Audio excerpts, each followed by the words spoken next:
بسم الله الرحمن الرحيم بسم الله الرحمن الرحيم السلام عليكم ورحمة الله وبركاته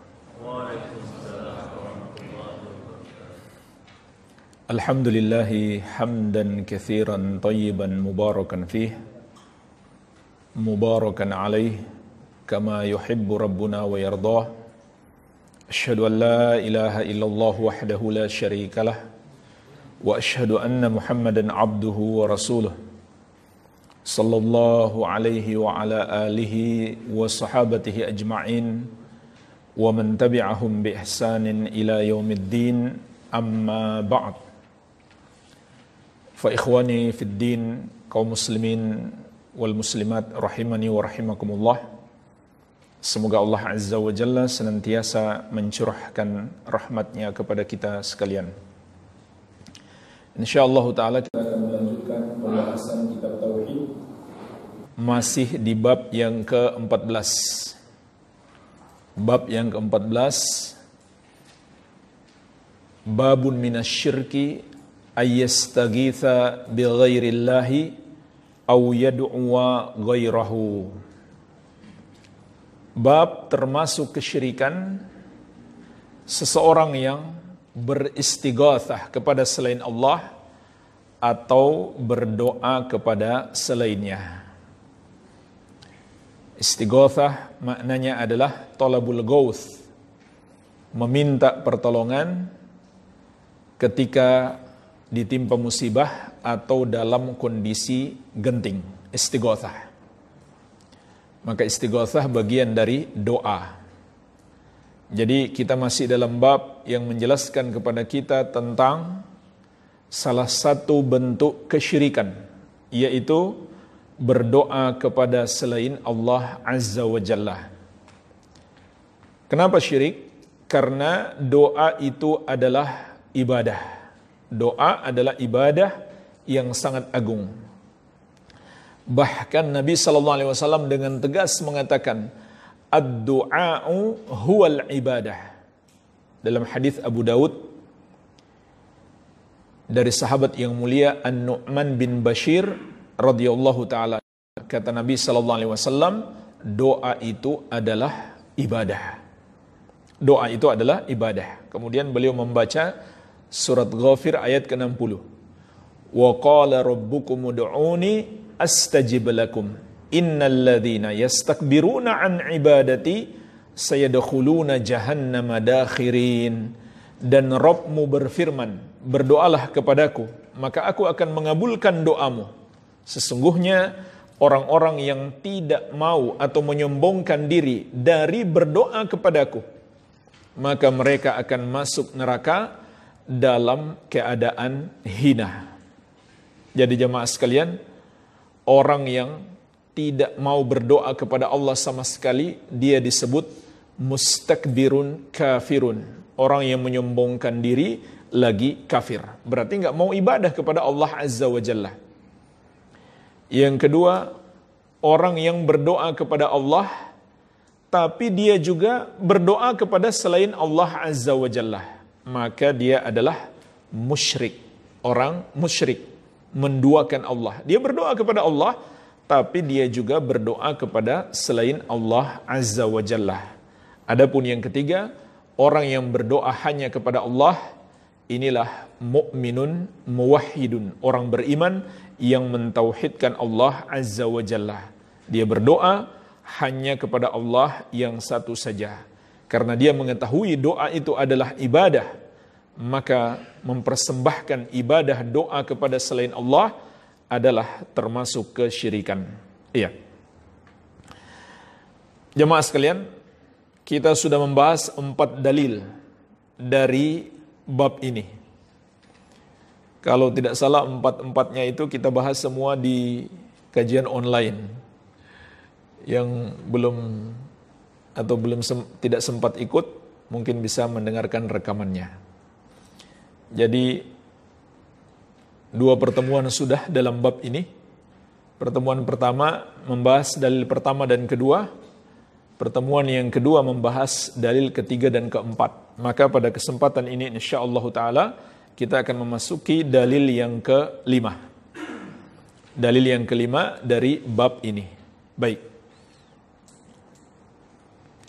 Penulis Kitab Tauhid Syekhul Islam Al-Mujahidul Mujaddid Al-Imamul Allamah Al-Syekh Muhammad At-Tamimi rahimahullahu ta'ala rahmatan wasi'ah berkata, wa qawluhu ta'ala, dan firman Allah Azza wa Jalla, amma yujibul muttarra idza da'ahu wa yakshifus su'a wa yaj'alukum khulafa'al ard a ilahum ma'allah qalilan ma tadhakkarun. Maka siapakah yang dapat mengabulkan doanya orang yang kesusahan apabila dia berdoa kepadanya, dan dapat menghilangkan keburukan itu dan menjadikan kalian sebagai khalifah di muka bumi? Tentu hanya Allah Azza wa Jalla yang melakukannya.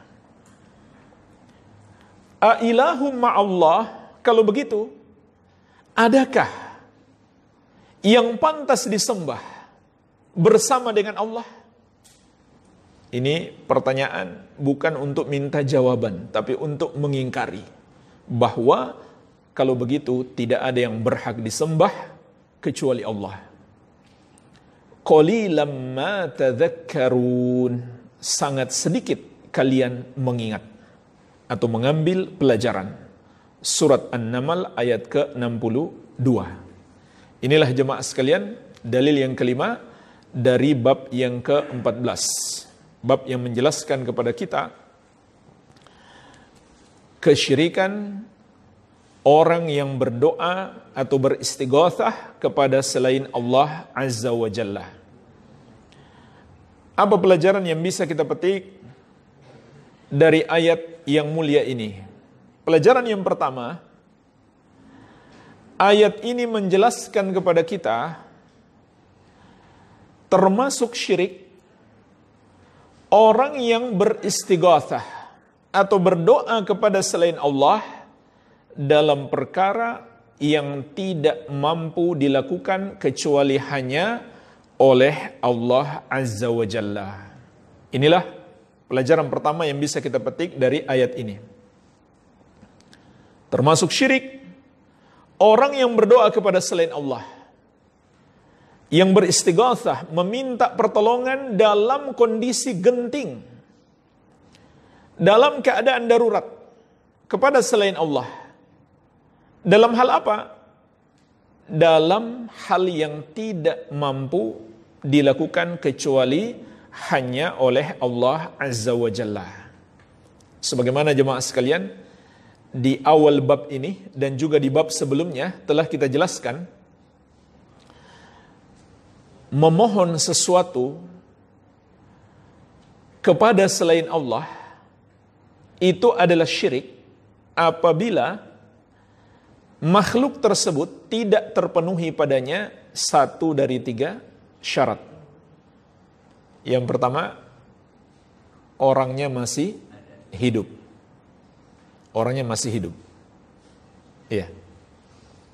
Yang kedua, orangnya hadir.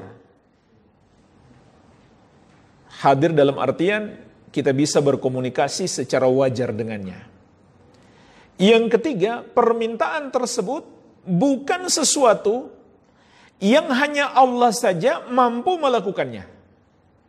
Kalau kita minta sesuatu yang hanya mampu dilakukan Allah kepada selain Allah, maka itu adalah syirik besar.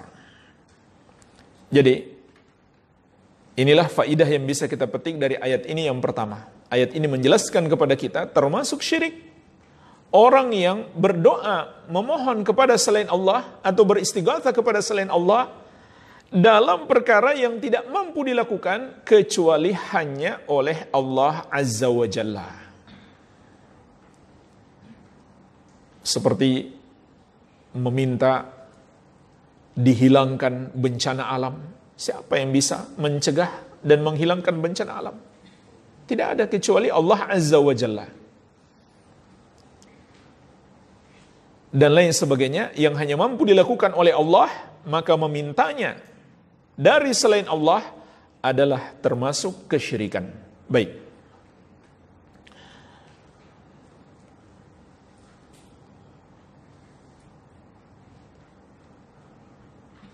Jemaah sekalian, pelajaran berikutnya yang bisa kita petik dari ayat yang mulia ini.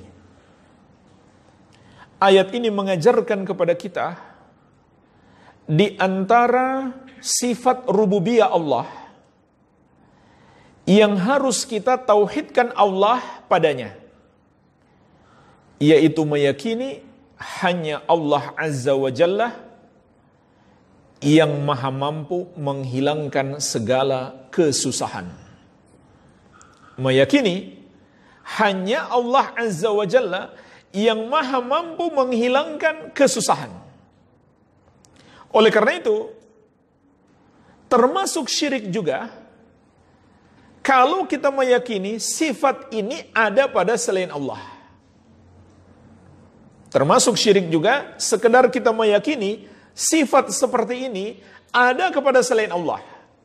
Tapi itu bukan syirik dalam doa, namun syirik dalam rububiyah. Kalau berdoa kepada selain Allah, itu syirik dalam uluhiyah atau dalam ibadah. Kalau meyakini selain Allah ada yang maha mampu menghilangkan segala kesusahan manusia, maka itu syirik dalam rububiyah.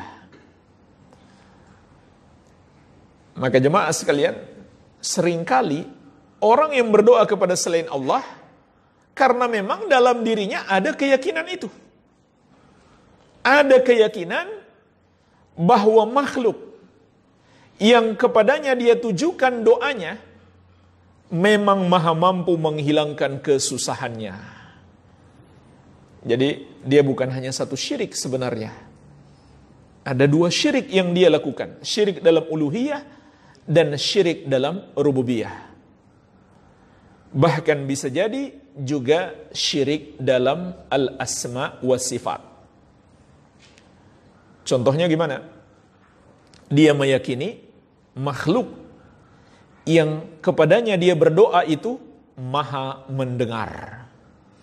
Jadi dia dimanapun, walaupun orangnya jauh, dia panjatkan doa, dia yakin bisa mendengarkan doanya. Atau maha mengetahui keadaannya.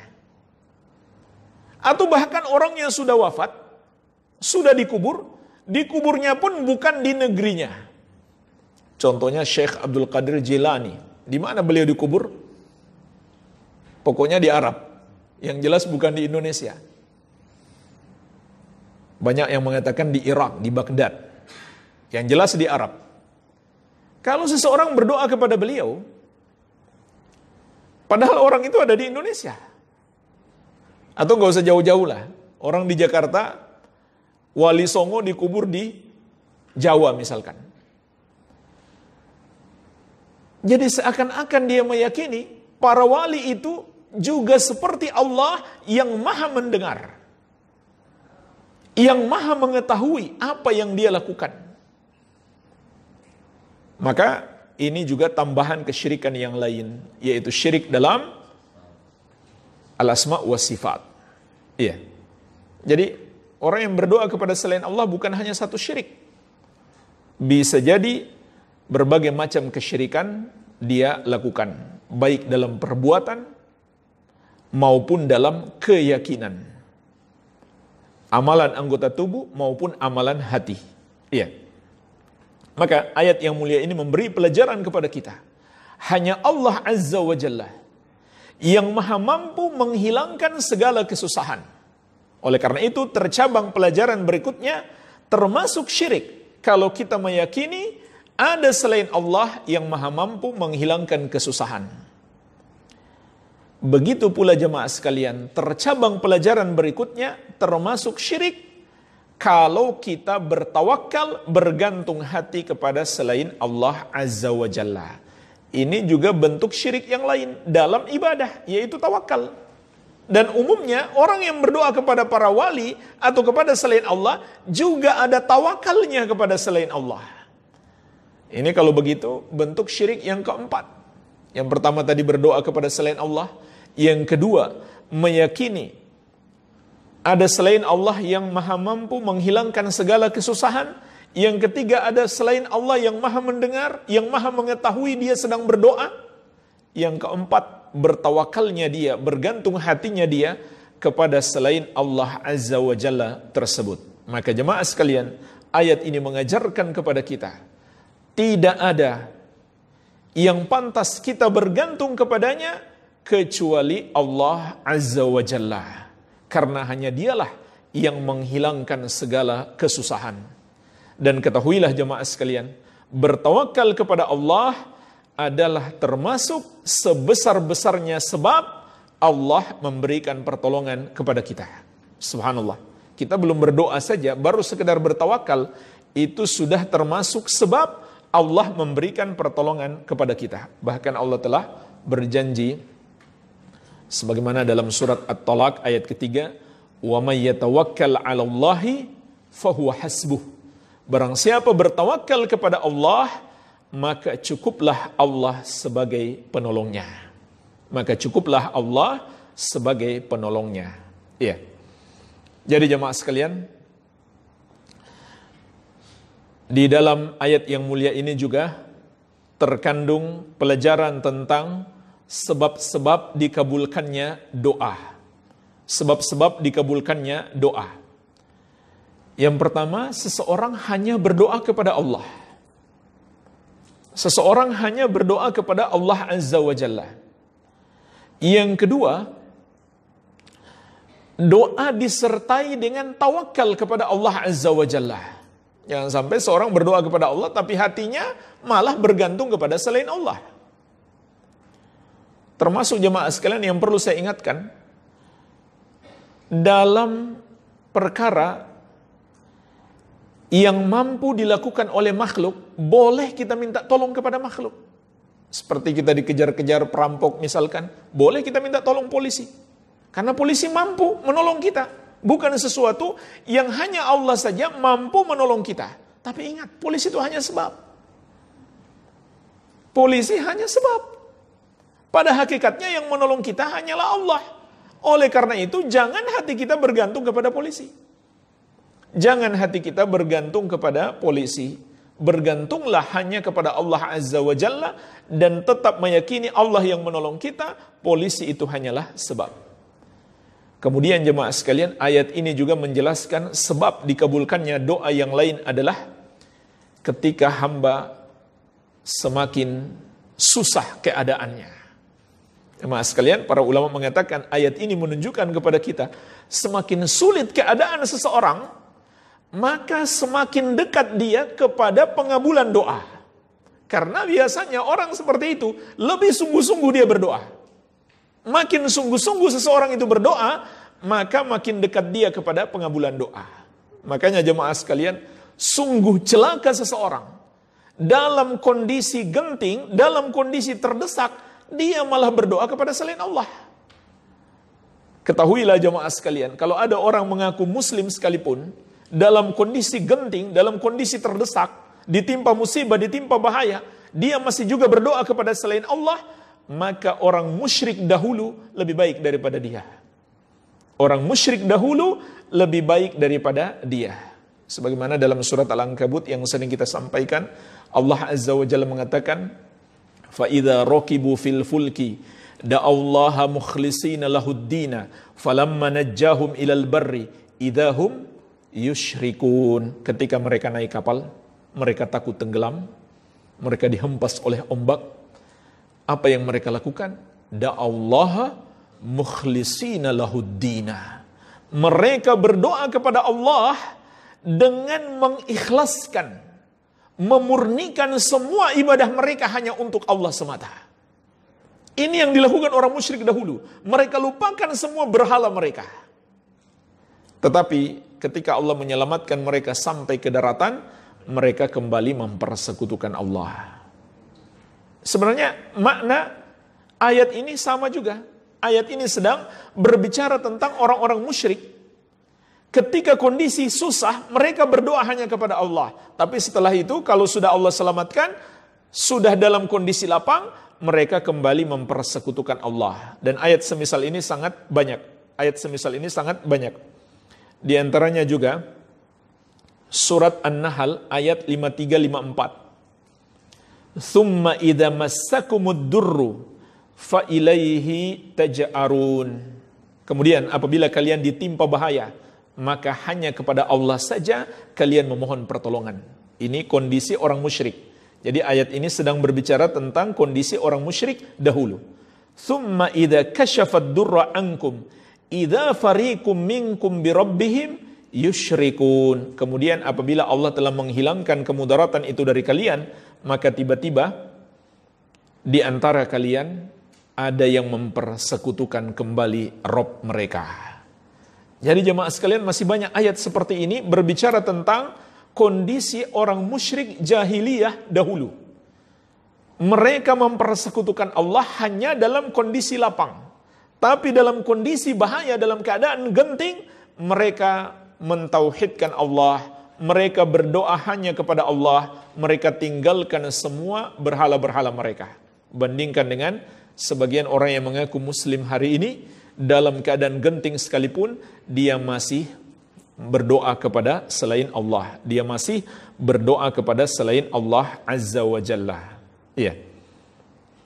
Padahal jemaah sekalian, ayat ini mengajarkan kepada kita, hamba semakin genting keadaannya, kemudian dia berdoa kepada Allah, maka semakin dekat dia kepada pengabulan. Oleh karena itu, ayat ini juga memberi pelajaran kepada kita, segenting apapun keadaan kita, jangan pernah berputus asa dari rahmat Allah. Jangan pernah berputus asa dari rahmat Allah. Makin susah, makin dekat kepada pertolongan Allah. Kalau kita bertawakal kepadanya, kalau kita berdoa kepadanya. Para ulama juga menjelaskan, termasuk sebab dikabulkannya doa yang terkandung dalam ayat ini adalah mengikhlaskan doa itu hanya kepada Allah. Tidak berdoa sedikit pun kepada selain Allah. Mengikhlaskan, memurnikan doa itu hanya untuk Allah semata-mata. Maka itu adalah sebab dikabulkannya doa. Iya.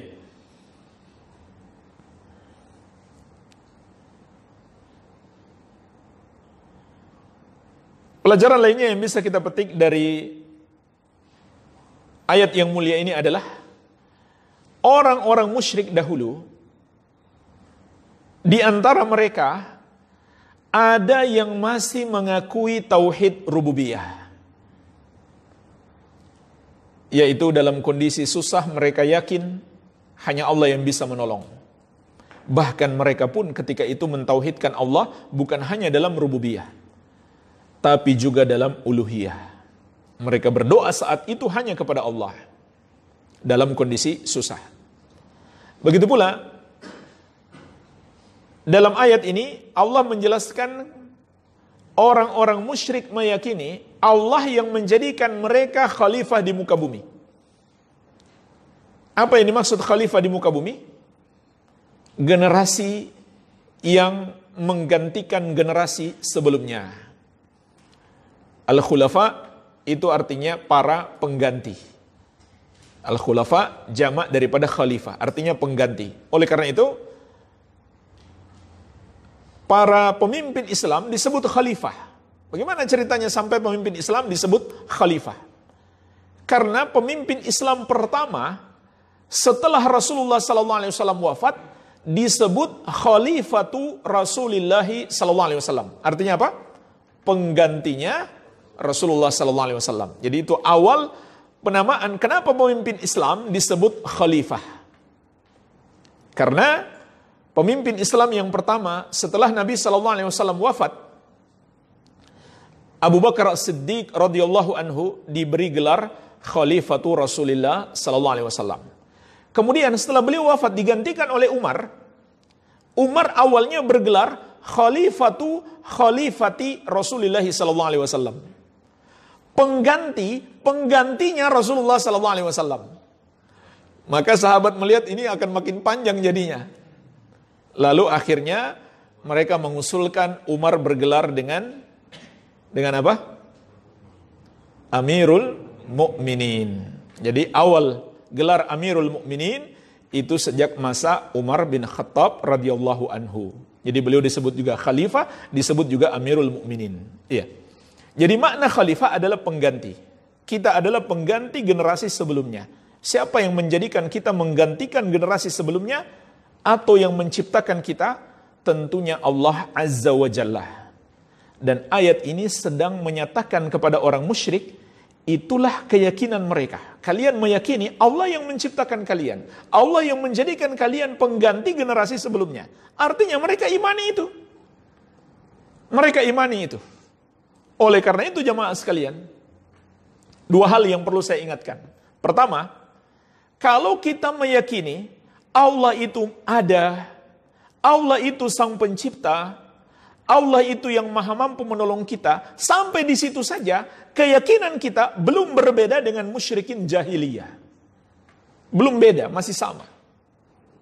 Apalagi kalau kita tafsirkan la ilaha illallah dengan penafsiran itu, yaitu penafsiran ahlul kalam. Mereka mengatakan la ilaha illallah artinya tidak ada pencipta kecuali Allah. Kalau begitu penafsirannya, maka orang musyrik jahiliyah sudah muslim dong. Karena mereka meyakini Allah dialah, hanya dia sang pencipta. Kenyataannya tidak. Nabi SAW masih mengajak mereka beriman kepada la ilaha illallah. Kemudian yang kedua, komunis lebih parah daripada musyrikin jahiliyah. Musyrikin jahiliyah masih percaya Allah itu ada, bahkan percaya Allah itu sang pencipta. Tapi komunis nggak percaya sama sekali. Nggak percaya sama sekali adanya Allah Azza wa Jalla. Juga tidak percaya dengan hari pembalasan yang mana Allah akan membalas perbuatan-perbuatan hamba. Oleh karena itu, mereka anggap nyawa manusia itu seperti nyawa nyamuk saja. Nggak ada pembalasannya nanti kita membunuh manusia, na'udzubillah. Mereka nggak percaya kepada Allah, nggak percaya pembalasan Allah. Jadi nyawa manusia tidak ada harga bagi mereka. Jadi jemaah sekalian, tidak diragukan lagi, komunisme itu adalah kekufuran. Berdasarkan kesepakatan ulama, tidak ada perbedaan pendapat. Sebagaimana ulama juga sepakat, seorang muslim yang berpaham komunis menjadi murtad, kafir, keluar dari Islam. Sepakat ulama, tidak ada perbedaan pendapat. Baru membenarkan komunisme. Belum dia berusaha membangkitkan kembali partai komunis. Dia baru mengatakan mereka nggak salah. Dia sudah kafir, murtad, keluar dari Islam. Apalagi dia punya usaha untuk membangkitkan partai komunis atau negara komunis. Maka ayat ini menunjukkan kepada kita orang musyrik jahiliyah lebih mending daripada komunis zaman ini. Karena mereka masih percaya kepada Allah, bahkan meyakini Allah pencipta. Di ayat-ayat yang lain yang sudah sering kita sampaikan, mereka juga meyakini Allah yang maha mampu memberikan rezeki kepada mereka, memberi manfaat dan menimpakan mudarat. Di ayat ini juga Allah mengatakan, mereka meyakini Allah yang maha mampu menghilangkan kesusahan mereka. Maka mereka lebih baik daripada orang-orang komunis. Yang lebih baik daripada komunis saja sudah kafir, apalagi komunis itu sendiri. Iya. Pelajaran berikutnya, ayat ini juga menjelaskan kepada kita metode dakwah Al-Quran, metode dakwah Rasulullah SAW, yaitu berdalil dengan tauhid rububiyah untuk mengajak manusia mentauhidkan Allah dalam uluhiyah. Tapi ini hanya bisa kita berdakwah kepada orang yang sudah yakin kepada rububiyah. Dia yakin Allah itu pencipta, dia yakin Allah itu yang memberi rezeki, Allah yang maha mampu menolong. Ya tinggal kita katakan, kalau begitu, kenapa kamu masih menyembah kepada selain Allah? Ya kalau berdakwah kepada komunis ya nggak bisa. Dia nggak yakin Allah itu ada malah. Gak bisa kita berdakwah kepadanya, mengajak dia menyembah kepada Allah, sampai dia yakin dulu Allah itu ada. Sampai dia yakin dulu Allah itu ada. Bahkan jemaah sekalian, ayat ini juga memberi pelajaran. Allah itu ada dari dua sisi. Ayat ini juga memberi pelajaran kepada kita. Allah itu ada dengan dua bukti. Dengan dua bukti. Yang pertama, bukti panca indera atau dalil panca indera. Yang kedua, dalil fitrah. Dalil fitrah. Yang pertama, dalil panca indera. Dalil panca indera yang membuktikan adanya Allah itu ada dua, minimalnya ada dua.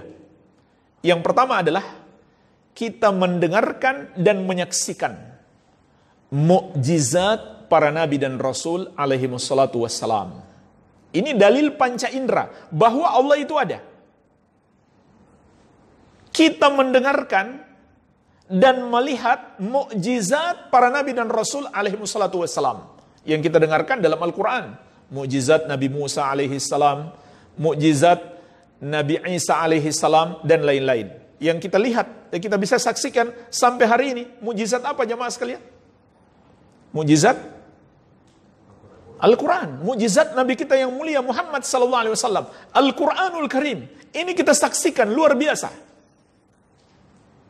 Satu huruf pun tidak ada yang berubah. Seperti dia datang, seperti diturunkan kepada Nabi sallallahu alaihi wasallam, sebagaimana kata Allah, "Inna nahnu nazzalna dzikra wa inna lahu lahafidun." Sesungguhnya kamilah yang menurunkan Al-Qur'an, kamilah yang menjaga. Dan tidak ada satu makhluk pun yang bisa mendatangkan satu ayat saja seperti Al-Qur'an, apalagi satu surat. Ini bukti adanya Allah. Kemudian bukti yang kedua, bukti panca indera yang kedua yang menunjukkan adanya Allah adalah kita menyaksikan dan mendengarkan, bahkan merasakan sendiri pengabulan doa. Inilah yang terkandung dalam ayat ini. Allah mengabulkan doa orang yang kesusahan. Kita lihat, kita saksikan, bahkan kita sendiri sering merasakannya. Kita berdoa kepada Allah dan Allah mengabulkan doa kita. Ini adalah bukti panca indera yang menunjukkan adanya Allah Azza wa Jalla. Ini yang pertama. Yang kedua, dalil fitrah. Dalil fitrah. Jemaah sekalian, adanya Allah itu fitrah manusia. Memang Allah ciptakan hati kita dalam keadaan beriman adanya Allah. Makanya orang-orang yang kafir kepada Allah sekalipun dalam kondisi susah mereka berdoa kepada Allah, karena itu fitrah. Jadi ayat ini menunjukkan kepada kita bagaimana orang musyrik kembali kepada fitrahnya dalam kondisi susah. Kalau dalam kondisi lapang dia menyombongkan diri, tapi dalam kondisi susah tidak ada jalan kecuali kembali kepada fitrah. Dan ini juga sebagaimana sabda Nabi sallallahu alaihi wasallam, kullu mauludin yuladu ala al-fitrah. Setiap anak lahir di atas fitrah. Maksudnya beriman kepada Allah, muslim. Fa abawahu yuhawwidani au yunassirani au yumajjisani. Yang merubahnya adalah kedua orang tuanya atau lingkungannya atau gangguan dan godaan setan. Menjadikan dia Yahudi, Nasrani atau Majusi atau komunis, ateis dan lain-lain. Iya. Dan lengkapnya jemaah sekalian, bacalah kitab Thalathatul Usul, Syarah Thalathatul Usul, Syekh Muhammad bin Shalih Al-Utsaimin dalam pembahasan rukun iman. Rukun iman yang pertama, beriman kepada Allah, mencakup keimanan kepada 4 perkara. Beriman kepada adanya Allah, beriman kepada rububiyah Allah, beriman kepada uluhiyah Allah, beriman kepada nama-nama dan sifat Allah. Ketika menjelaskan beriman kepada adanya Allah, maka di situ beliau jelaskan ada 4 dalil yang menjelaskan atau membuktikan adanya Allah. Dalil fitrah, dalil panca indera, dalil akal sehat, dan dalil syar'i. Contoh dalil akal sehat sangat banyak jemaah sekalian. Contoh dalil akal sehat adanya alam ini. Tidak mungkin ada dengan sendirinya kecuali ada Allah yang menciptakan. Nggak mungkin ada dengan sendirinya. Itu akal sehat. Adapun dalil syar'i ya tidak perlu ditanyakan lagi. Semua dalil syar'i mengajarkan kepada kita adanya Sang Pencipta. Jadi semuanya 4 dalil yang membuktikan adanya Allah. Fitrah, panca indera, akal sehat, dan syariat. Jadi komunis itu lebih dahsyat kekufurannya daripada orang-orang musyrik jahiliyah dahulu. Baik.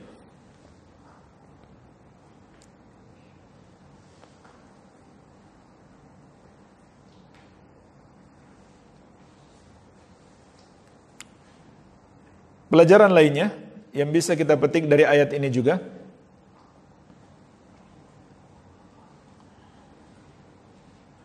bahwasannya kebaikan dan keburukan adalah takdir Allah Azza wa Jalla. Maka mudah saja Allah menghilangkan keburukan dari kita. Karena memang itu takdir Allah Tabaraka wa Ta'ala. Oleh karena itu jemaah sekalian, khususnya kita di masa-masa ini, kita menghadapi COVID-19, sesuatu yang menyusahkan kita, maka hendaklah kita banyak-banyak berdoa kepada Allah Azza wa Jalla, bertawakal kepadanya, dan meyakini Allah Azza wa Jalla pasti mengabulkan doa kita.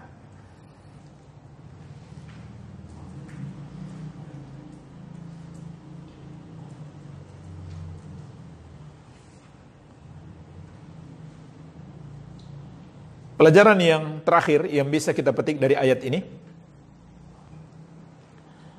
ayat ini menunjukkan kepada kita berpaling dari beribadah kepada Allah Azza wa Jalla, berpaling dari mentauhidkan Allah, menunjukkan hilangnya akal seseorang. Hilangnya akal seseorang ketika dia menyembah kepada selain Allah Azza wa Jalla. Pelajaran ini bisa kita petik dari akhir ayat. Bisa kita petik dari akhir ayat. Qalilam ma tadhakkarun.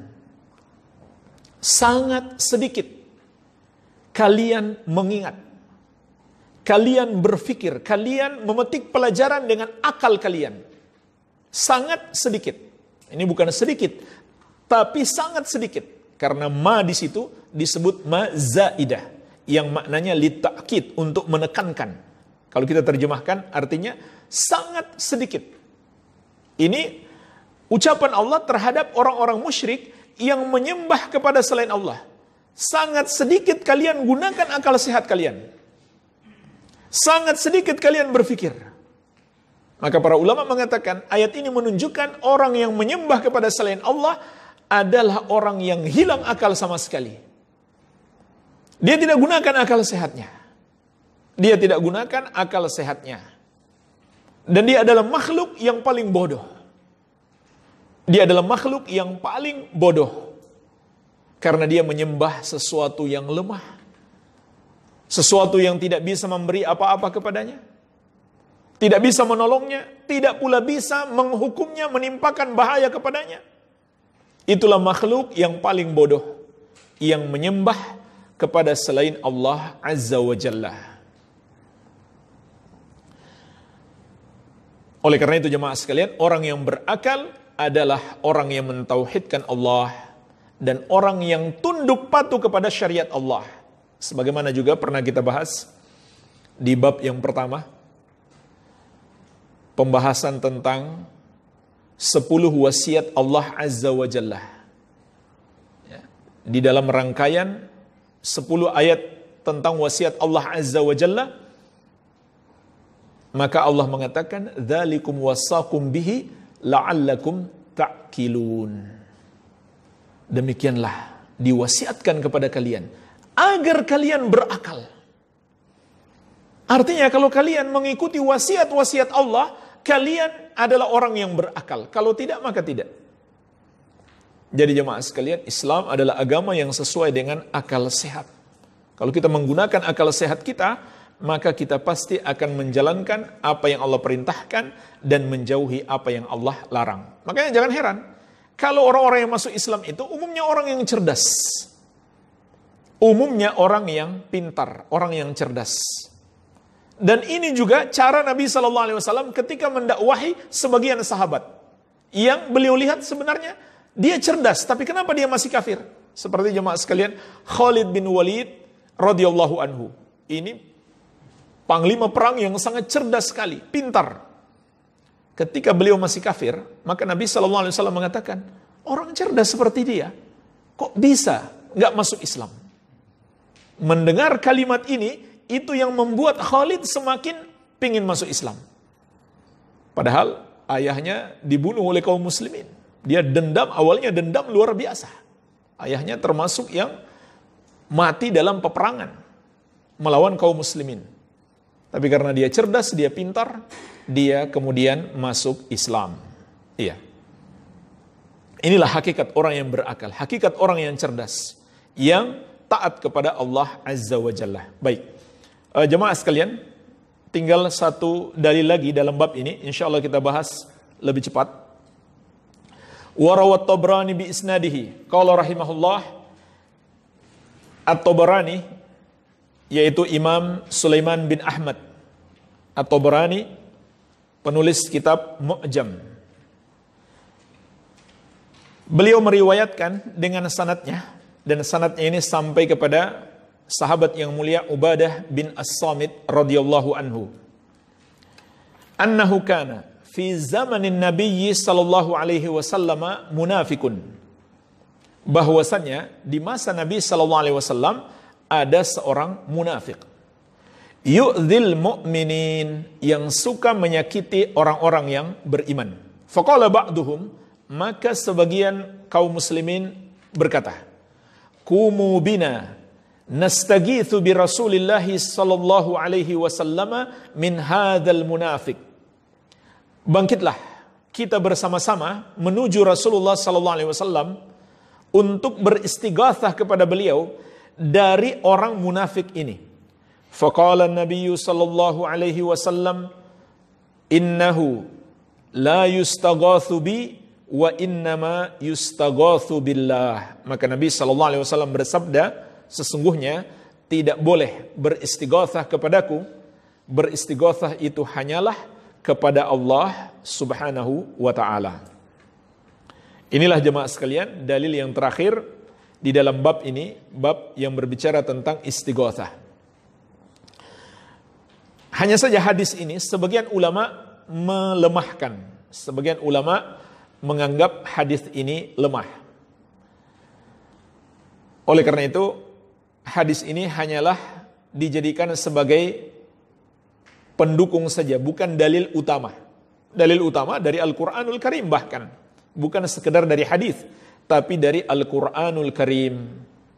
5 ayat sebelumnya semuanya dari Al-Quran, atau 5 dalil sebelumnya semuanya dari Al-Quran. Dalil yang ke-6 dari As-Sunnah. Sebagian ulama melemahkan hadis ini, walaupun maknanya sahih, maknanya benar. Mari kita lihat pelajaran yang bisa kita petik dari hadis ini, yang maknanya benar karena didukung oleh dalil-dalil yang lain.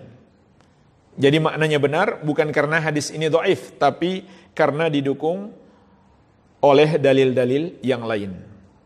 Pelajaran yang pertama yang bisa kita petik dari hadis ini, tidak boleh beristighatsah kepada Rasulullah sallallahu alaihi wasallam. Tidak boleh beristighatsah kepada Rasulullah sallallahu alaihi wasallam. Tentu tidak bolehnya apabila itu sesuatu yang tidak mampu dilakukan oleh Rasulullah sallallahu alaihi wasallam. Maka jemaah sekalian, tidak boleh beristighatsah kepada Nabi sallallahu alaihi wasallam. Kalau begitu, selain beliau lebih tidak pantas lagi, lebih tidak boleh lagi. Insyaallah taala akan datang bab yang lain yang akan menjelaskan kepada kita Nabi sallallahu alaihi wasallam adalah manusia biasa, makhluk seperti kita yang tidak pantas dipersekutukan dengan Allah Azza wa Jalla. Walaupun beliau adalah seorang nabi dan rasul yang harus kita muliakan, yang harus kita cintai melebihi seluruh makhluk. Tapi tetap saja beliau manusia biasa sama seperti kita yang tidak pantas diduakan dengan Allah. Tepat bab setelah ini. Jadi bab setelah ini insya Allah ada dalil-dalil yang berbicara bahwa Nabi SAW makhluk yang paling mulia, tapi tetap saja beliau masih makhluk yang tidak punya sifat Allah sedikit pun, tidak boleh disamakan dengan Allah. Maka di sini tercabang pelajaran penting, apabila Rasulullah SAW tidak pantas disamakan dengan Allah, maka selain beliau lebih tidak pantas lagi. Para nabi yang lain, ataupun para wali, ataupun malaikat, lebih tidak pantas lagi. Kenapa? Karena Nabi SAW lebih mulia daripada mereka semuanya. Iya. Pelajaran yang kedua, di dalam hadis ini terkandung pelajaran yang sangat penting sekali, yaitu bimbingan Nabi SAW untuk beradab dalam memilih kata-kata atau berucap, agar kita beradab dalam berucap. Maksudnya apa?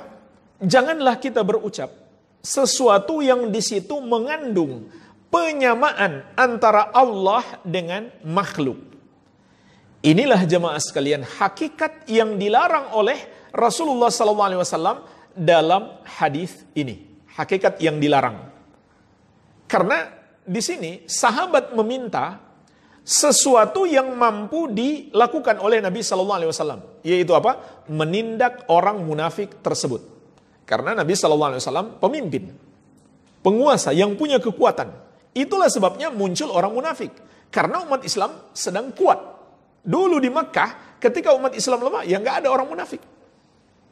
Ketika umat Islam sudah punya kekuatan di Madinah, baru muncul orang munafik. Kenapa? Karena dia takut mengaku sebagai orang kafir. Sebab umat Islam punya kekuatan. Maka sahabat meminta untuk menindak orang munafik ini, bukan sesuatu yang tidak mampu dilakukan oleh Nabi SAW. Atau bukan sesuatu yang hanya mampu dilakukan oleh Allah. Tapi kenapa Nabi SAW menolak? Ada dua sebab jemaah sekalian yang disebutkan para ulama. Kenapa Nabi SAW menolak? Sebab yang pertama, untuk menghindari fitnah. Untuk menghindari fitnah. Fitnah apa? Di antaranya, kalau Nabi SAW menghukum mati, membunuh orang munafik di kota Madinah, terutama gembongnya, yaitu Abdullah bin Ubay bin Salul, maka Rasulullah SAW khawatir memunculkan mudarat yang lebih besar. Rasulullah SAW khawatir memunculkan mudarat yang lebih besar. Apa mudarat itu? Kata Nabi SAW, agar orang-orang di luar Islam tidak mengatakan anna Muhammadan yaqtulu ashabah, bahwasannya Muhammad membunuh para sahabatnya. Ini mudarat besar. Siapa lagi yang mau masuk Islam? Sahabatnya sendiri saja dia bunuh. Kan orang-orang di luar Islam nggak ngerti mereka itu munafik. Mereka melihat munafik ini berpenampilan Islam. Mereka nggak bisa bedakan mana muslim asli, mana munafik. Maka jemaah sekalian, dari sini kita bisa memetik pelajaran penting. Dari hadis ini maupun hadis yang berbicara tentang sikap Nabi SAW terhadap orang munafik, kita bisa memetik pelajaran penting. Apa itu? Apabila di hadapan kita ada dua mudarat, maka kita ambil mudarat yang lebih ringan. Walaupun dua-duanya mudarat besar, tapi tingkatannya berbeda. Yang satu lebih parah, yang lebih parah itu ditinggalkan, dihindarkan. Jadi terpaksa kita ambil mudarat tersebut. Iya. Jadi Nabi SAW punya dua pilihan. Pertama, menghukum mati orang-orang munafik. Dan jemaah sekalian, ketika tidak dihukum mati, bahaya mereka kepada Islam sangat besar. Luar biasa. Orang munafik itu luar biasa bahayanya kepada Islam. Bahkan bisa jadi lebih berbahaya daripada orang kafir yang jelas-jelas kafir. Karena dia musuh dalam selimut. Lebih berbahaya kan, musuh dalam selimut, daripada musuh yang jelas-jelas kita lihat. Tetapi kalau Nabi SAW menghukum mereka, akan muncul mudarat yang lebih besar, yaitu orang-orang tidak ada lagi yang berani masuk Islam. Itu mudarat lebih besar lagi. Orang-orang terhalang dari hidayah. Iya. Maka Nabi SAW mengambil mudarat yang lebih kecil agar terhindar dari mudarat yang lebih besar. Ini kaidah syariat. Ini adalah kaidah syariat. Iya. Ada juga fitnah yang lain yang beliau khawatirkan. Orang-orang yang sudah masuk Islam malah. Ketika Nabi SAW menghukum mati orang-orang munafik, maka bisa jadi keluarga mereka yang sudah masuk Islam akan marah dan mengatakan, kok Nabi SAW membunuh sesama muslim? Mereka tidak menyadari bahwa yang dibunuh adalah orang-orang munafik. Baik, ini sebab yang pertama. Mengapa Nabi SAW menolak permintaan mereka? Karena ada hukum khusus bagi orang-orang munafik tersebut. Membiarkan mereka itu lebih kecil mudaratnya daripada menghukum mereka. Ini sebab yang pertama. Sebab yang kedua, Rasulullah SAW ingin mengajarkan kepada para sahabat beradab dalam memilih kata-kata, dalam mengucapkan, yaitu hindari pengucapan atau kata-kata yang mengandung penyamaan antara Allah dengan makhluk. Antara Allah dengan makhluk. Kalau diucapkan oleh makhluk istighatsah, itu hanya pantas kepada Allah Azza wa Jalla. Tidak diucapkan kepada selain Allah. Itulah makna ucapan Nabi SAW, innahu la yustaghatsu bi wa innama yustaghatsu billah. Sesungguhnya tidak boleh beristighatsah kepadaku. Istighatsah itu hanya kepada Allah. Maksudnya kalau mau minta tolong kepadaku, jangan gunakan kata istighatsah. Gunakan yang lain. Makhluk mengucapkan istighatsah hanya pantas kepada Allah Azza wa Jalla. Iya. Kemudian jemaah sekalian, tercabang dari sini sebuah pelajaran yang sangat penting sekali. Yaitu saddut turuq al-mufdiyah ila syirki. Para ulama mengatakan dalam hadis ini terkandung pelajaran kewajiban kita menutup pintu yang bisa menjerumuskan pada kesyirikan. Sehingga kita harus menghindari kata-kata ataupun perbuatan yang di dalamnya mengandung penyamaan antara Allah dengan makhluk. Ini pelajaran yang sangat penting yang terdapat di dalam hadis yang mulia ini. Kewajiban menutup pintu. InsyaAllah ta'ala nanti juga akan datang bab-bab yang sangat banyak. Bagaimana usaha Rasulullah SAW menutup semua pintu yang bisa menjerumuskan manusia di dalam kesyirikan. Ya. Pelajaran lainnya jemaah sekalian yang bisa kita petik dari hadis ini adalah bersabar, kewajiban bersabar dalam menghadapi gangguan di jalan Allah Azza wa Jalla. Inilah yang diderita oleh para sahabat. Mereka disakiti, di antaranya disakiti oleh orang-orang munafik. Ini luar biasa kalau kita baca sejarah, luar biasa. Orang-orang munafik menyakiti kaum muslimin. Mereka yang menyebarkan hadithul ifki, kisah berita dusta tentang Aisyah radhiyallahu anha. Nanti bisa dibaca di surat An-Nur. Surat An-Nur itu diturunkan oleh Allah untuk menjelaskan bersihnya Ummul Mukminin Aisyah radhiyallahu anha dari tuduhan-tuduhan mereka. Sampai ada sebagian kecil kaum muslimin yang termakan dengan ucapan mereka. Subhanallah. Begitu pula di kondisi-kondisi genting dalam perjalanan menuju jihad, menuju peperangan di jalan Allah. Tiba-tiba mereka membelot di tengah jalan. Ini kan sangat berbahaya. Melemahkan kaum muslimin. Itu yang mereka inginkan. Supaya kaum muslimin patah semangat. Dan orang-orang kafir lebih semangat. Karena pasukan Islam berkurang. Pernah dalam satu peperangan sampai 300 orang lebih meninggalkan kaum muslimin yang menuju peperangan jihad di jalan Allah. Pemimpinnya adalah Abdullah bin Ubay bin Salul. Iya, maka jemaah sekalian, para sahabat menghadapi semua itu dengan kesabaran. Karena itu termasuk ibadah dan karena itu adalah ketetapan Allah Azza wa Jalla yang pasti kita hadapi di jalan Allah. Jadi para nabi sekalipun menghadapi hal tersebut maka para sahabat juga menghadapi, begitu pula kita. Oleh karena itu harus kita hadapi dengan kesabaran. Dan bersabar menghadapi itu semuanya termasuk sebab Allah memberikan pertolongan. Sebagaimana Allah sebutkan juga di surat Al-An'am ayat 34.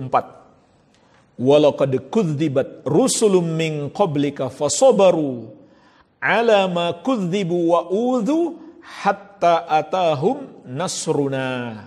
Dan sungguh, wahai Muhammad, para rasul sebelum engkau telah didustakan juga.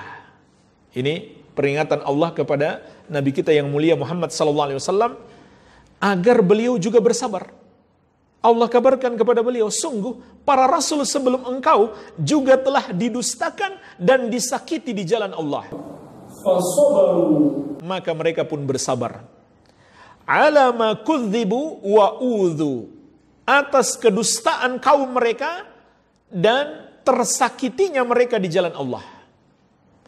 Hatta atahum nasruna, sampai datang kepada mereka pertolongan kami. Jadi jemaah sekalian, butuh kesabaran. Pelajaran berikutnya yang bisa kita petik dari hadis ini, dzammun nifaq, celaan terhadap kemunafikan. Celaan terhadap kemunafikan.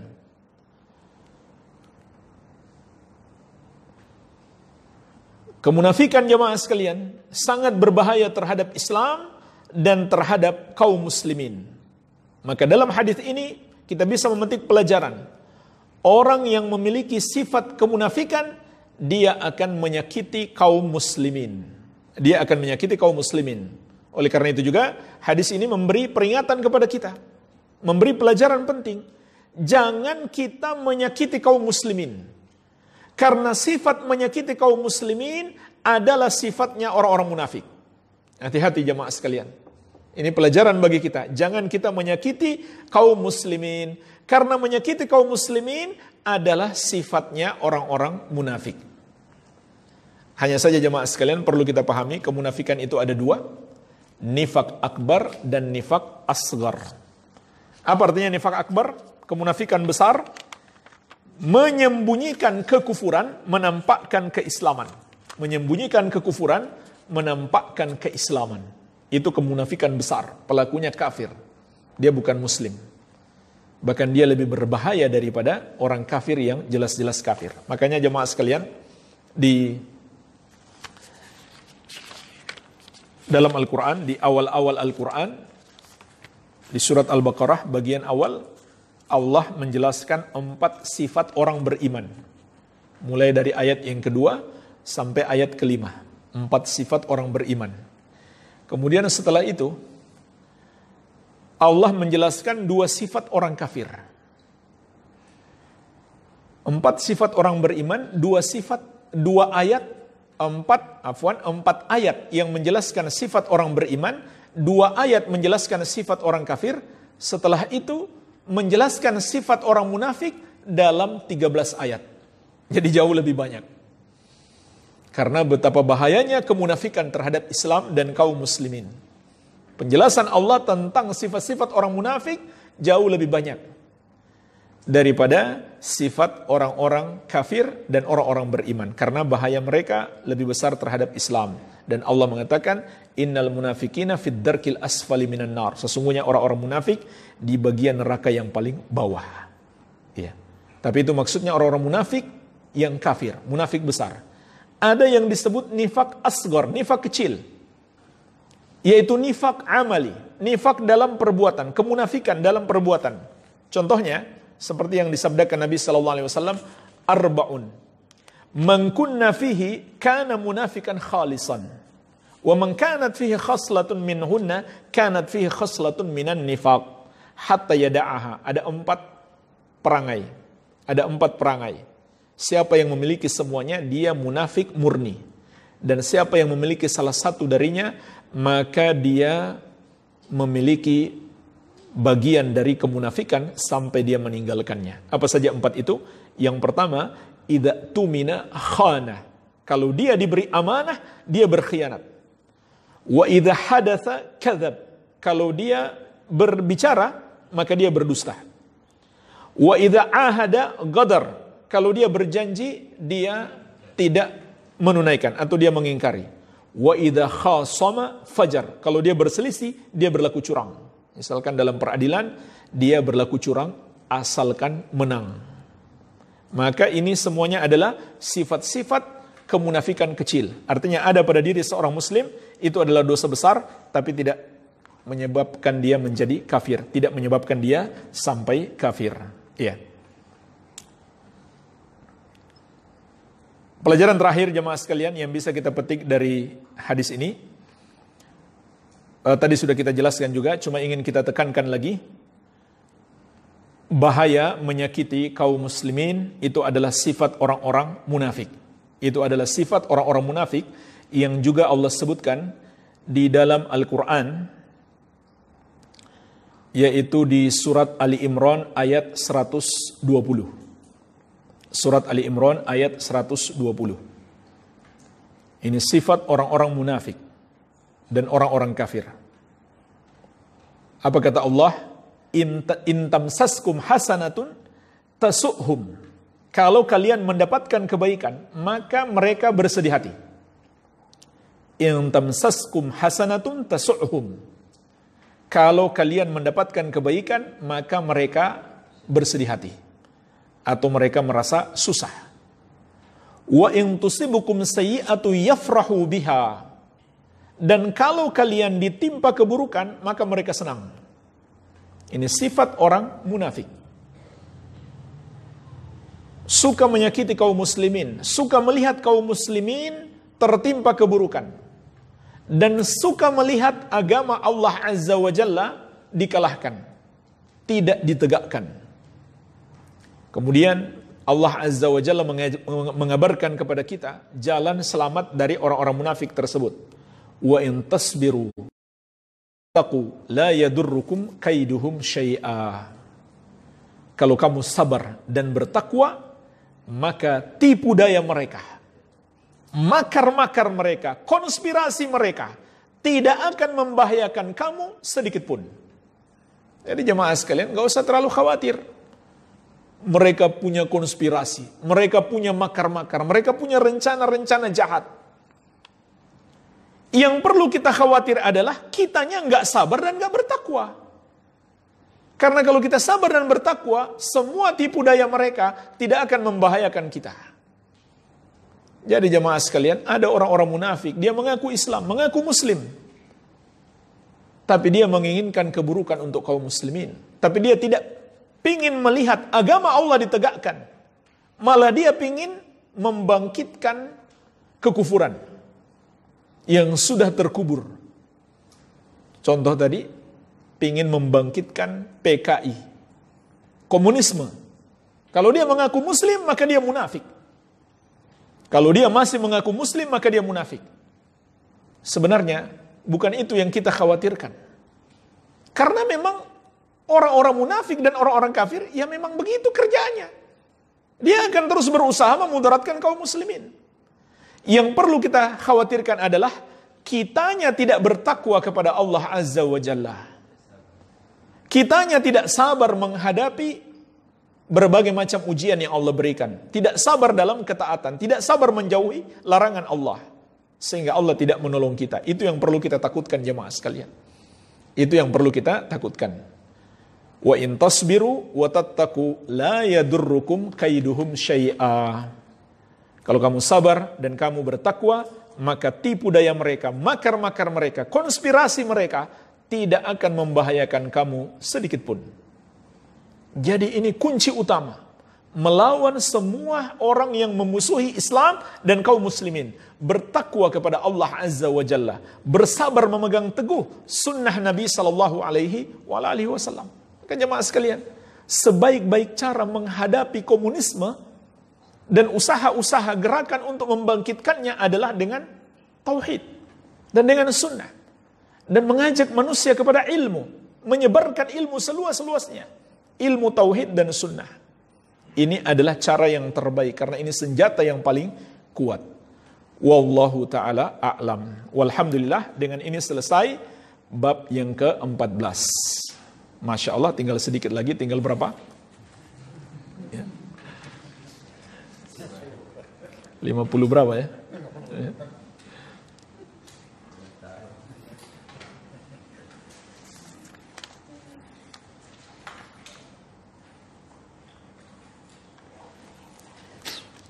Bagaimana cara berbakti dan menyikapi perbuatan orang tua yang telah berbuat syirik?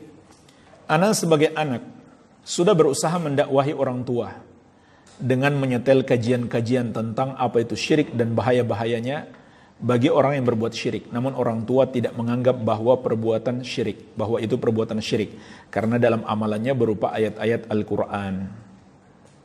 Ana meyakini bahwa perbuatan syirik karena dulu saat ana belum mengenal sunnah, pernah mengikuti perguruan itu dan diberi amalan-amalan tersebut. Di dalamnya amalannya diawali dengan bertawassul kepada orang-orang yang dianggap saleh, baik yang sudah meninggal maupun yang masih hidup. Ana mohon nasihatnya.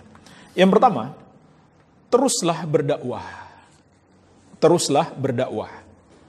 Dan berdakwah kepada orang tua adalah sebesar-besar bakti anak kepada orang tua. Teruslah berdakwah.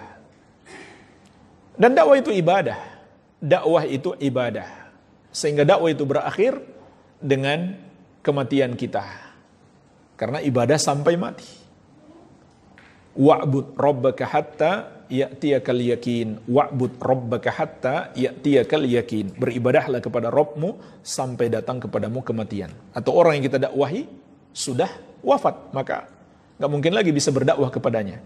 Sebagaimana insyaAllah kita akan bahas bagaimana Rasulullah SAW mendakwahi pamannya Abu Talib sampai di ranjang kematiannya, sampai detik-detik Abu Talib mau mati, Nabi SAW masih mendakwahinya. Jadi jangan kita katakan saya sudah sampaikan, belum juga mau menerima, terus menyampaikan. Yang kedua, tingkatkan kualitas ilmiahnya. Mungkin orang tua kita belum paham, karena mungkin dari sisi ilmiah masih belum meyakinkan. Dari sisi ilmiah belum meyakinkan. Atau belum bisa membantah syubhat-syubhatnya. Apalagi cuman melalui kajian. Mungkin ustadz yang menyampaikan kajian, ya bukan bermaksud membantah syubhatnya. Itu pun kalau orang tua mendengarkan. Jadi seharusnya lebih baik lagi kita tingkatkan kualitasnya. Kalau bisa kita sendiri yang menyampaikan. Yang bisa membantah syubhat-syubhatnya. Maka disinilah pentingnya ilmu. Iya, disinilah pentingnya ilmu. Jadi, tingkatkan menuntut ilmu sehingga mudah kita membantah syubhat-syubhat tersebut. Ya mungkin di antaranya bisa kita sampaikan kepada orang tua kita yang tertipu dengan amalan-amalan yang kelihatannya berasal dari Al-Quran. Maka kita katakan, Rasulullah SAW tidak mengamalkan seperti itu. Rasulullah SAW tidak punya tenaga dalam. Rasulullah SAW tidak punya ilmu kebal. Padahal beliau hafal Al-Quran semuanya. Dan mengamalkan Al-Quran semuanya. Tapi kenyataannya beliau tidak menggunakan ayat-ayat itu untuk mendapatkan ilmu kebal maupun tenaga dalam. Beliau tidak gunakan ayat-ayat itu untuk berlatih ilmu kesaktian. Tidak ada. Kalau itu benar, tentu Rasulullah SAW yang mendahului kita. Kalau kita melakukan yang Nabi SAW tidak lakukan, maka seakan kita mengatakan, saya lebih hebat daripada beliau. Saya bisa melakukan sesuatu yang beliau nggak sanggup melakukannya. Ya mungkin itu satu sisi penjelasan. Iya. Jadi ini ditingkatkan. Dan juga lebih meningkatkan doa kepada Allah Azza wa Jalla dan takwa kepada Allah agar Allah mengabulkan doa kita. Ya. Ingat, banyak orang tua mendapatkan hidayah disebabkan doa anak. Disebabkan doa anak.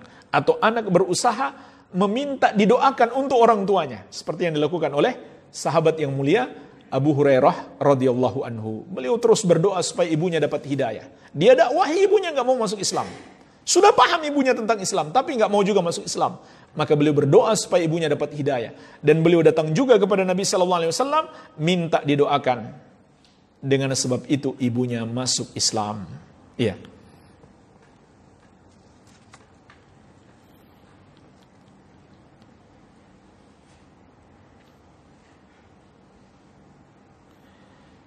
Bagaimana hukumnya bila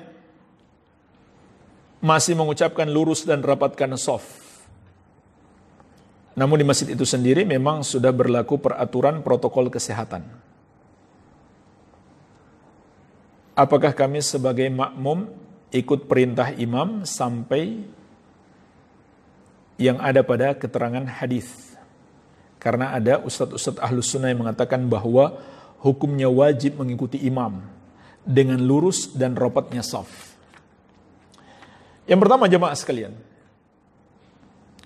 mayoritas ulama besar di abad kita ini, kalau tidak mau dikatakan semuanya, ya sebut saja Syekh Al-Allamah Abdul Aziz Al-Syekh, Mufti Arab Saudi,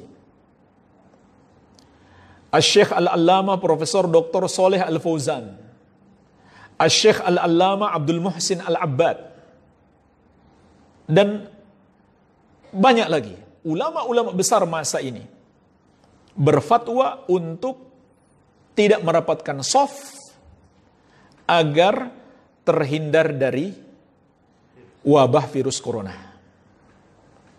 Apakah kita lancang mengatakan ulama-ulama tersebut menyelisihi dalil? Tidak menyelisihi dalil. Kitanya nggak tahu dalil mereka. Kitanya nggak tahu dalil mereka. Nggak belajar. Lalu lancang mengatakan mereka menyelisihi dalil. Kita harus ikut dalil. Nggak boleh ikut ulama tersebut. Ini ucapan yang terlalu lancang kepada para ulama. Nggak ngerti mereka dalilnya. Dalilnya sangat banyak. Mungkin di kesempatan lain saya bahas. Ya, saya lihat sudah pada mengantuk ini soalnya. Saya bahas panjang lebar nanti nggak paham malah. Insya Allah kita bahas di kesempatan lain. Ya. Jadi itu ada dalilnya. Mungkin satu dalilnya saja jemaah sekalian. Dalil bersifat umum. Dalil bersifat umum. Menjaga jiwa kaum muslimin. Itu perintah syariat. Menjaga jiwa kaum muslimin adalah perintah syariat. Tidak memudaratkan diri dan tidak memudaratkan orang lain. Ini ajaran Islam yang asasi. Hifdzun nafs, menjaga jiwa. Dan menghindarkan diri dari kemudaratan dan memudaratkan orang lain. Tentu nggak perlu kita sebutkan lagi dalil-dalilnya, sudah jelas. Sampai ada kaidah yang berasal dari hadis Nabi SAW, la darara wa la dirar. Tidak boleh membahayakan diri dan orang lain, dan tidak boleh saling menimpakan bahaya. Ya bisa jadi antum ke masjid, bukan dapat pahala, malah dapat dosa. Karena membahayakan diri dan orang lain. Hati-hati. Ini dalil bersifat umum. Dan juga ada dalil-dalil kias dan lain-lain. Banyak dalilnya. Jadi ulama berfatwa nggak sembarangan. Terlalu lancang kalau kita mengatakan ulama nggak punya dalil. Atau menyelisihi salaf. Itu sangat lancang kepada para ulama. Tidak menghormati dan memuliakan para ulama. Baik. Ini yang pertama. Yang kedua jamaah sekalian. Ini termasuk perkara ijtihad dalam memahami dalil. Ya bisa saja. Kalau ada orang yang mau tetap berpegang teguh dengan hadis-hadis sesuai teksnya. Karena sampai disitulah ijtihadnya memahami. Tetap menerapkan hadis-hadis sesuai teksnya walaupun dalam kondisi seperti ini. Maka ini disebut perbedaan ijtihad dalam memahami dan mempraktekkan dalil. Maka ketahuilah yang ingin saya ingatkan di sini, kaidah ahlus sunnah, prinsip ahlus sunnah dalam permasalahan ijtihad adalah tidak saling menyesatkan satu dengan yang lainnya. Tidak saling menganggap ahlul bid'ah atau membid'ahkan saudaranya. Dan tidak saling memusuhi antara satu dengan yang lainnya. Barang siapa karena perbedaan seperti ini lalu dia memusuhi saudaranya, dia termasuk orang yang memecah belah ahlus sunnah. Dari dua sisi. Yang pertama dia menyelisihi prinsip ahlus sunnah. Di antara referensi, bacalah kitab Syarah Al-Usulus Sittah. Pada syarah prinsip yang kedua, Usul yang kedua yang ditulis oleh Syekh Muhammad bin Shalih Al-Utsaimin. Antum baca di akhir syarah prinsip yang kedua, beliau menyebutkan termasuk prinsip Ahlus Sunnah. Usul Ahli Sunnah adalah tidak saling menyesatkan, menjaga ukhuwah dalam permasalahan ijtihad. Jadi orang yang tidak menjaga hubungan baik karena persoalan ijtihad, dia menyelisihi usul ini, menyelisihi jalan salaf. Dia bukan pengikut Ahlus Sunnah, walaupun dia seakan-akan, wah kita harus ikut dalil, jangan ikuti ulama, jangan ikuti pemerintah. Seakan-akan dia yang di atas kebenaran.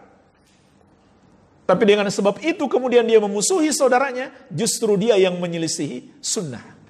Menyelisihi prinsip sunnah. Ini sisi yang pertama. Sisi yang kedua, yang memecah belah antara Ahlus Sunnah. Memecah belah antara Ahlus Sunnah. Jadi dia melampaui batas kalau seperti itu. Iya. Jadi jemaah sekalian, ini perbedaan pendapat yang berasal dari ijtihad. Beda dengan permasalahan-permasalahan yang ulama telah sepakat. Usul, bukan berasal dari ijtihad. Seperti masalah-masalah tauhid, masalah akidah secara umum, itu kita nggak boleh berbeda pendapat. Yang beda pendapat kita musuhi. Seperti kita memusuhi Syiah, memusuhi Jahmiyah, memusuhi Khawarij. Ini bukan dalam bab itu kita berbeda pendapat ini. Nah, ini yang perlu saya ingatkan. Oleh karena itu, kembali kepada pertanyaan. Jadi imam, kalau sudah seperti itu di masjid, ya, contohnya di masjid ini ya, kita menerapkan seperti yang difatwakan para ulama dan seperti yang diatur oleh pemerintah. Maka imam tidak perlu mengatakan rapatkan shaf, tapi cukup luruskan shaf. Jadi imam tidak perlu mengatakan rapatkan shaf, cukup luruskan shaf. Iya. Kalau imam mungkin nggak sengaja karena sudah terbiasa, dia mengatakan rapatkan shaf, ya nggak perlu kita mengikutinya. Dia saja nggak sengaja. Jadi tetap kita mengikuti protokol kesehatan yang ditetapkan oleh pemerintah. Ya, ini juga perlu kita khawatirkan kalau kita menyelisihi protokol pemerintah, ini juga bisa masuk dalam pelanggaran yang lain, ya menentang pemerintah dalam hal penjagaan terhadap kaum muslimin. Ya, hanya saja jemaah sekalian, tetap saja ini termasuk masalah ijtihad dalam memahami dalil-dalil sehingga tidak dibangun di atasnya permusuhan dan saling benci sesama Ahlus Sunnati wal Jamaah. Ya.